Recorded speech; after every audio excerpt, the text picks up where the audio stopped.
Good evening all. कैसे हैं आप? So this is my first lecture on this topic, that is general knowledge of BEd CET. तो उसके ऊपर मैं कुछ टॉपिक लाया हूँ इंडियन कॉन्स्टिट्यूशन पॉलिटी के ऊपर, बिकॉज ये क्वेश्चंस आपको बेसिकली एग्जाम में पूछ लिए जाते हैं। ठीक है, इंडियन पॉलिटी बहुत ही सरल भाषा में आपको समझाऊंगा। भाषा जो है बहुत ही सरल होगी, बहुत ही सिंपल होगी, so that you can understand this. Okay, so Indian polity और गवर्नेंस के ऊपर कुछ क्वेश्चन आते हैं। गवर्नेंस आता नहीं है, पॉलिटी आती है। उसमें आपको इंडियन कॉन्स्टिट्यूशन के ऊपर कुछ फंडामेंटल राइट्स, फंडामेंटल ड्यूटीज के ऊपर कुछ क्वेश्चंस पूछेंगे। Apart from examination, that is the very these are very basic things which we should know as a citizen of India. तो हमारे संविधान के बारे में कुछ जानकारी होनी चाहिए, क्योंकि काफी लोग आए दिन बोलते रहते हैं संविधान खतरे में है। तो संविधान एक्चुअली है क्या, उसमें कुछ क्या है जिसके लिए लोग कहते हैं संविधान खतरे में है? उसका जो मूल भावना है वो हम थोड़ा पढ़ने की कोशिश करेंगे, पूरा डिटेल में नहीं जाएंगे। उसके बारे में थोड़ी जानकारी होनी बहुत जरूरी है एज अ सिटीजन। सो हम शुरू करते हैं।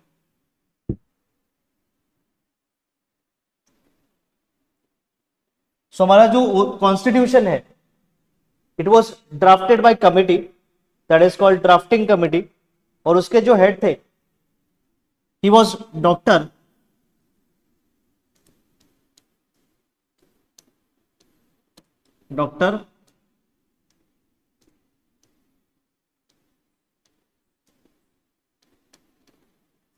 B R Ambedkar. आपने नाम सुना होगा डॉक्टर बी आर अम्बेडकर का। So doctor B R Ambedkar was the chairperson of drafting committee, जो एक एडवाइजर के तौर पे जिनकी नियुक्ति की गई थी फॉर ड्राफ्टिंग द कॉन्स्टिट्यूशन, या कॉन्स्टिट्यूशनल एडवाइजर की, उनका नाम था sir B N Rau. Sir B N Rau, कई कई लोग लिखते हैं R A U Rau, sir B N Rau. ठीक है। सो हमारा जो ओरिजिनल कॉन्स्टिट्यूशन है, संविधान कहते हैं इंग्लिश में, हिंदी में उसको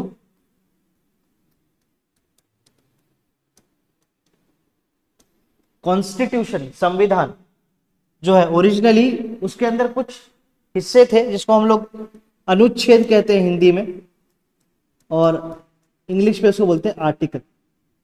ओरिजिनली उसके अंदर 395 आर्टिकल थे। उसके पार्ट्स, हिस्से कॉन्स्टिट्यूशन के को कई पार्ट्स में डिवाइड किया गया है। उसमें ओरिजिनली 22 पार्ट्स,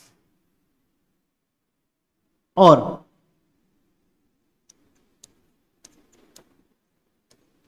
शेड्यूल, सॉरी,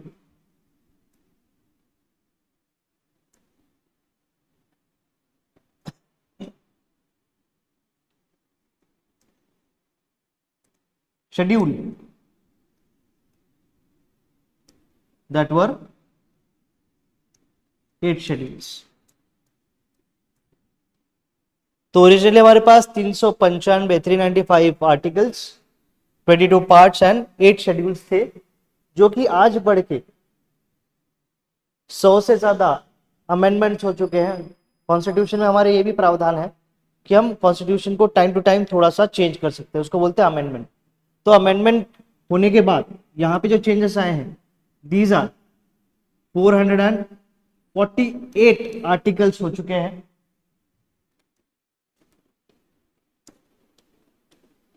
22 से बढ़कर 25 पार्ट्स हो चुके हैं, और शेड्यूल जो 8 थे वो हो चुके हैं 12।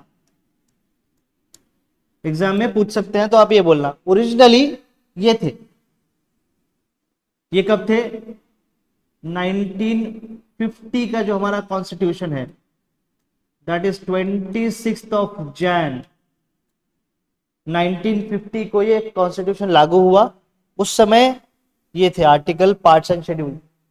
आज के डेट में इतने आपके आर्टिकल्स हैं, पार्ट्स एंड शेड्यूल्स हैं। समझ रहे हैं आपको?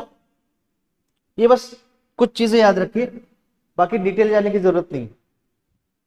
एग्जाम के लिए इतना ही काफी।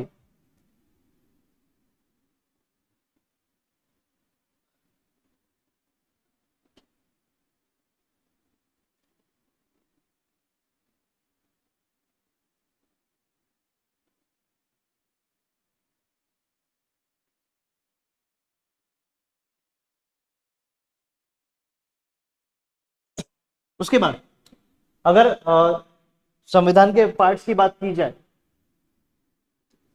तो जो पार्ट 1 है वो डील करता है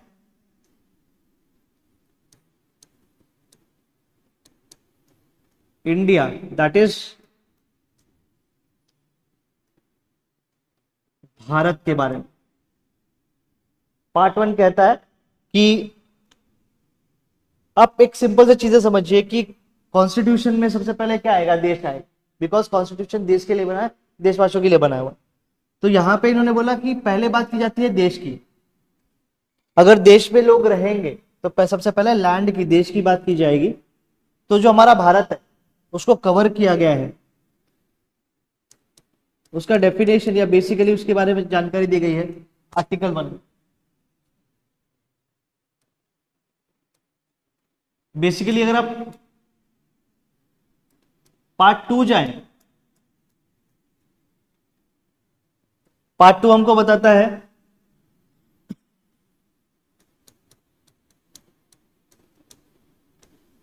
सिटीजनशिप के बारे में।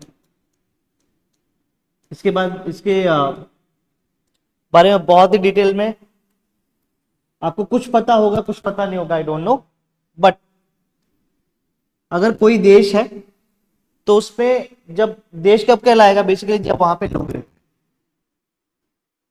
सो सिटीजन जब वहां रहते हैं पर्टिकुलर एरिया में या पर्टिकुलर देश में, तब वो एक कंट्री कहलाता है।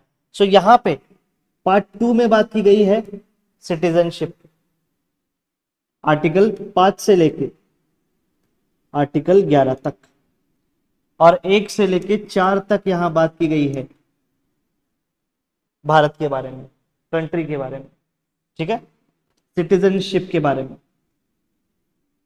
अभी कई लोग, ये पता हो कई लोगों को, CAA,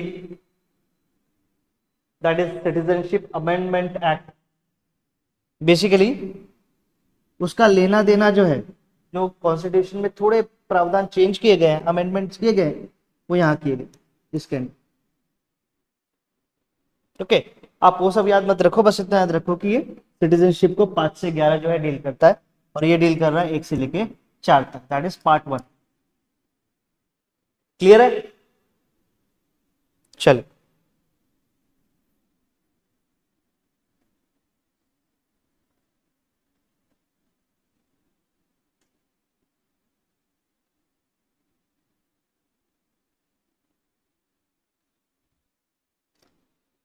now if you go for part 3 of the Indian Constitution, तो यहां पे अगर देश है, सिटीजन्स है, तो सिटीजन्स के कुछ क्या होंगे, बेसिकली राइट्स होंगे, जिनको हम बोलते हैं fundamental right. Okay, we call them as fundamental